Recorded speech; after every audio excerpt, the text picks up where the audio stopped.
अस्सलाम वालेकुम स्टूडेंट्स, कैसे हैं आप सब स्टूडेंट्स। मैं आज की इस वीडियो में लास्ट वीडियो में मैंने आपको जगत मोदिरा के बारे में बताया था। जगत मोदिरा में मैंने आपको सामान्य लक्षण करा दिए थे। मैंने आपको बताया था कि जगत मोदिरा के अंतर्गत दो बैक्टीरिया आते हैं, आर्की बैक्टीरिया और यू बैक्टीरिया। तो आज की इस वीडियो में हम जो बात करेंगे वो करेंगे आर्की बैक्टीरिया के बारे में। आर्की बैक्टीरिया क्या होते हैं, कहाँ पाए जाते हैं, वो सब आपको हम इस वीडियो में डिटेल से बताएंगे। देखिए, जगत मोदिरा के अंतर्गत जो क्वेश्चंस पूछे जाते हैं वो इन दोनों बैक्टीरिया से ही पूछे जाते हैं, आर्की बैक्टीरिया से और यू बैक्टीरिया से। तो आर्की बैक्टीरिया के बारे में आपको आज इस वीडियो में बता दूंगी, बाकी यू बैक्टीरिया के बारे में आपको अपने अगले वीडियो में बताऊंगी। देखिए, वीडियो स्टार्ट करने से पहले मैं आपसे कुछ क्वेश्चंस पुट अप करना चाहती हूँ। आप लोगों को क्वेश्चंस के आंसर मुझे कमेंट बॉक्स में दें। पहला आपका क्वेश्चन है कि जगत पादप में रखे गए जीव स्वपोषी होते हैं या परपोषी होते हैं। सेकंड आपका क्वेश्चन है जगत प्रोटिस्टा में रखे गए जीव एक कोशिकीय होते हैं या बहुकोशिकीय होते हैं। थर्ड क्वेश्चन है आपका पांच जगत वर्गीकरण पद्धति हमें किसने दी, ठीक है। फोर्थ क्वेश्चन है आपका द्विजगत वर्गीकरण पद्धति हमें किसने दी। फिफ्थ क्वेश्चन है आपका वर्गीकरण में कितने वर्ग होते हैं, ठीक है। और सिक्स्थ क्वेश्चन है आपका वर्गीकरण के वर्गों के नाम बताइए, ठीक है। चलिए हम अपना आज का टॉपिक स्टार्ट करते हैं। देखिए, आर्की बैक्टीरिया क्या होते हैं, ये आद्य प्रकार के बैक्टीरिया होते हैं, ठीक है।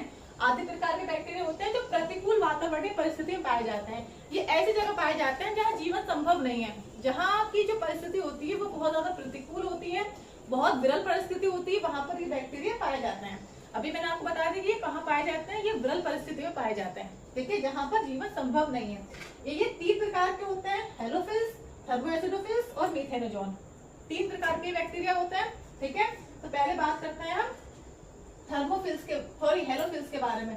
ये क्या होते हैं, ये अति लवणीय बैक्टीरिया होते हैं। ये अति लवणीय क्षेत्रों में पाए जाते हैं। अति लवणीय क्षेत्र जैसे कि जहां पर अधिक सांद्रता वाला लवण पाया जाता है, जहां पर लवण की सांद्रता बहुत ज्यादा अधिक होती है, वहां पर ये हेलोफिल्स पाए जाते हैं, ठीक है।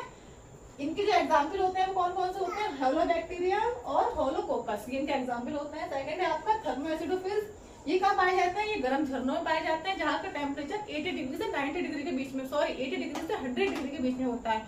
मतलब हम बोल सकते हैं कि बहुत ज्यादा हाई टेम्परेचर वाले क्षेत्रों में ये थर्मोएसिडोफिल्स पाए जाते हैं। थर्ड है आपका मीथेनोजोन। जो मीथेनोजन के होते हैं कि दलदली स्थान में पाए जाते हैं, जंतुओं के रुमेन या प्रथम आवाशय में भी पाए जाते हैं। देखिए, पहले आप ये देखिएगा मीथेनोजन में कि इसमें एक चीज आप देखिएगा, जो मीथेनोजन होते हैं ना, तो बायोगैस जो होती है, तो बायोगैस के संयंत्र में भी बहुत ज्यादा उपयोगी होते हैं। देखिए, बायोगैस में गोबर का यूज होता है, ठीक है। तो गोबर में अब मीथेनोजन से हमें ये चीज फील हो रही है कि मीथेन का इसमें यूज है, ठीक है। तो ये क्या होता है, गोबर में मीथेन गैस पाई जाती है। मीथेन क्या है, CH4 एक ज्वलनशील गैस है, ठीक है। बायोगैस में गोबर का यूज होता है। तो गोबर में ये जो बैक्टीरिया होते हैं ये पाए जाते हैं, इसमें मीथेन का यूज होता है, इसमें मीथेन उपयोगी होती है, मीथेन।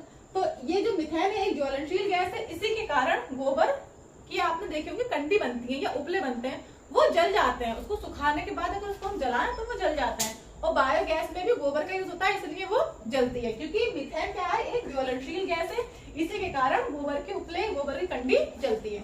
क्लियर हुआ आपको। देखिए, ये दलदली स्थान में पाया जा रहा है। और जंतुओं के रुमेन जैसे कि गाय भैंस के प्रथम आमाशय में पाए जाते हैं। हम बात कर सकते हैं, जैसे गाय, आपने देखा होगा गाय भैंस हरे पौधे खाती हैं, पेड़ पौधे पत्तियां, वो सब घास वास खाती हैं, ठीक है। अब वो क्या करती हैं, वो क्या घास उबाल कर या कुछ सब्जी पकाकर थोड़ी खाती हैं, डायरेक्ट खाती हैं। अगर जिस तरीके से जंतु ये घास या पेड़ पौधे डायरेक्ट खाते हैं, अगर मनुष्य इसको खाए या हम इसको खाएं तो क्या हम उसको डाइजेस्ट कर पाएंगे, नहीं कर पाएंगे। अगर डायरेक्ट हम पालक की पत्ती ऐसे ही खा जाएं बिना उबाले बिना पकाए तो हम उसको डाइजेस्ट कर लेंगे, नहीं कर पाएंगे। और जंतु कर लेते हैं, उसका रीजन क्या है, उसका सबसे बड़ा रीजन यही है कि जंतुओं की आमाशय में मीथेनोजन बैक्टीरिया पाए जाते हैं जो मनुष्य के आमाशय में नहीं पाए जाते। ये बैक्टीरिया क्या करते हैं कि जो पेड़ पौधों में जो हरे पेड़ पौधे होते हैं उसमें सेलुलोज की मात्रा बहुत ज्यादा अधिक होती है, तो उस सेलुलोज को ये डाइजेस्ट करने में हेल्प करते हैं, ठीक है। क्या करते हैं ये मीथेनोजन, डाइजेस्ट करने में उसको हेल्प करते हैं। ये जो मीथेनोजन बैक्टीरिया है ये पहले मनुष्य के शरीर में भी पाए जाते थे, कब, जो हमारे पूर्वज हुआ करते थे। अब नहीं पाए जाते। क्यों? जब पाए जाते थे जब मनुष्य पूर्णतः शाकाहारी था, वो सिर्फ शाक सब्जियां ही खाता था। उसके बाद मनुष्य मांसाहारी हुआ, सर्वाहारी हुआ, तभी से ये जो बैक्टीरिया हो गए ये लुप्त हो गए, ये नहीं पाए जाने लगे। अब देखिए मैं आपको एक चीज आपको एग्जाम्पल देके समझाती हूँ। जब मनुष्य की आंत छोटी आंत से बड़ी आंत में जाती है तो बीच में इस छोटी सी संरचना दिखाई देती है, ठीक है। बीच में क्या दिखाई देती है? छोटी संरचना दिखाई देती है जिसे वर्मीफॉर्म अपेंडिक्स भी बोलते हैं। यही संरचना, इसी संरचना में पहले ही बैक्टीरिया पाए जाते थे जो बाद में इसके सिर्फ अवशेष रह गए, ये विलुप्त हो गए, ये नहीं पाए जाने लगे। तो ये संरचना हम कभी भोजन करते हैं, कभी कभी आपने सुना होगा, कभी क्या होता है इस संरचना में भोजन फंस जाता है। डॉक्टर क्या करते हैं, जब इसमें भोजन फंस जाता है तो इसका सर्जरी करके इसको निकाल देते हैं, सर्जरी करके इस आंत में से इस संरचना को अलग कर देते हैं, ठीक है। उसको हम क्या बोलते हैं? अपेंडिक्स का ऑपरेशन या अपेंडिक्स की सर्जरी। तो अपेंडिक्स का जो ऑपरेशन होता है, वो जो आपने कभी सुना होगा अपेंडिक्स का उसका ऑपरेशन हुआ है, इसको अपेंडिक्स का दर्द हो रहा है, तो उसमें यही होता है कि जो हमारा खाना हम खाते हैं तो वो इस संरचना में वर्मीफॉर्म अपेंडिक्स इसको बोलते हैं, इसमें फंस जाता है और डॉक्टर इसको काट के अलग कर देते हैं।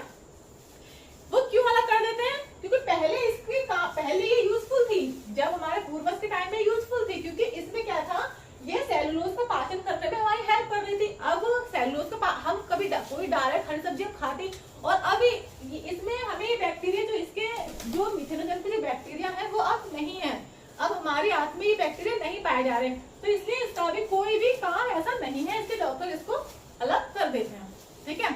ये जो संरचना दिखाई देती है, क्लियर हुआ आपका?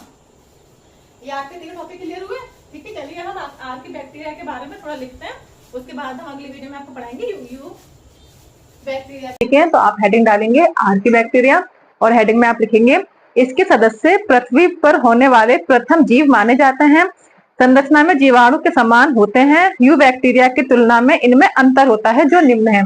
देखिए ये जो आर्की बैक्टीरिया होते हैं ना, ये जीवाणु की तरह ही होते हैं, मतलब जीवाणु से कुछ ही भिन्नताएं पाई जाती हैं।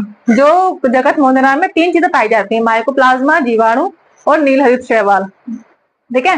तो जीवाणु की हम बात कर रहे हैं। जीवाणु में जीवाणु 2 प्रकार के होते हैं, एक आर्की बैक्टीरिया, एक यू बैक्टीरिया। तो यू बैक्टीरिया हम आपको अगली वीडियो में पढ़ाएंगे।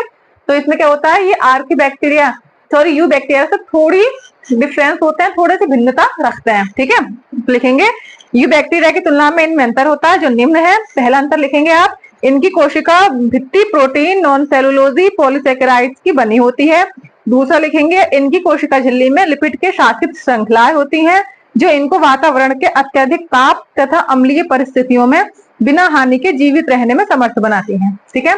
तीसरा पॉइंट आप लिखेंगे, ये अत्यंत कठिन वास स्थानों जैसे गर्म स्थान, अति लवणीय क्षेत्र तथा दलदली क्षेत्रों में पाए जाते हैं।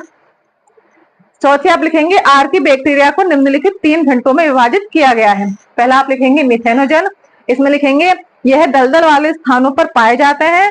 इन जीवाणु में कार्बन डाइऑक्साइड तथा फ्यूमेरिक अम्ल से मीथेन उत्पन्न करने का गुण होता है, अतः इनको मीथेनोजन कहते हैं।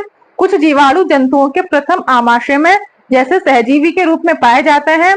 इन जंतुओं के सेलुलोज के पाचन में सहायक होता है। मीथेनोजन ही बायोगैस संयंत्रों में मीथेन मॉस गैस उत्पन्न करते हैं, ठीक है। फिर उदाहरण लिखेंगे इसका, मीथेनोबैक्टीरियम और मीथेनोकोकस। अगर हेडिंग डालेंगे आप हेलोफिल्स में लिखेंगे यह अति लवणीय जल में पाए जाते हैं, जैसे अमेरिका के ग्रेट सॉल्ट लेक में पाए जाते हैं। उदाहरण में आप लिखेंगे होलोबैक्टीरियम, होलोकोकस। फिर हेडिंग डालेंगे थर्मोएसिडोफिल्स, इसमें लिखेंगे यह बैक्टीरिया गर्म गंधक युक्त झरनों में पाए जाते हैं जहां का तापमान 80 डिग्री से 100 डिग्री सेल्सियस के बीच होता है। उदाहरण लिखेंगे थर्मोप्लाज्मा और सल्फोबोलस, ठीक है। तो आज का ये जो आपका आर्की बैक्टीरिया मैं आपको करा रही थी वो पूरा खत्म हो चुका है।